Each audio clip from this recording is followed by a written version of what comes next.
Assalomu alaykum hammaga. Bitta obunachimiz yozibdi. Cobalt o'zini zavodskiy pultiga shuni kavt turgan payt zajginida ishlaydigan qilishni ko'rsating debdi. Endi shu kommentariy yozsalar, shu video orqali shu narsaga javob berishga harakat qilamiz. Hozir bunga ham cruise control o'rnatilyapti. Shu narsani qilib o'tdik. Mana ishlab turibdi.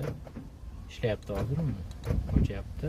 Bagajni ham o'chadi. Faqatgina o'tirilgan payt ishlamaydi, lekin kavt qo'yib narigisini bemalol qulab olib yursalaringiz bo'ladi. Buni bu sharoitda qilishni o'rgataman. Kirishgani yechib olasizlar. Qaydan zajigana qismi bor mana. Zajigana qismida elementni chiqarib olamiz. Element stikerini chiqaramiz. Yaxshilab kamerani olib keling.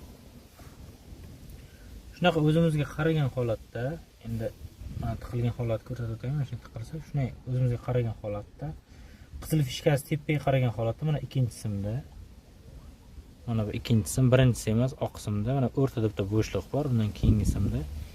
Shuni kesib qo'yamiz bo'ldi. Hech qayerga tegmaydi. Shuni kesib izolent taqib qo'yamiz. O'rtasini shuni kesib o'ramiz bo'ldi. Ikkinchi oq simda. Bo'ldi. Bemalol ishlayveradi keyin. Joyiga siqib qo'yamiz. Hech qayerga zarar yo'q. Kalkitlardan bemalol ishlayveradi. Hech qanaqa hech qayerga zarar yo'q.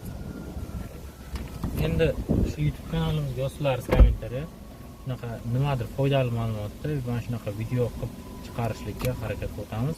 Sizlardan bitta yordam, kanalimizga, YouTube kanalimizga obuna bo'lib qo'ysalaringiz, bunaqa yangiliklar hali oldinda e'tibor uchun. Hammaga rahmat. Sog' salomat bo'linglar.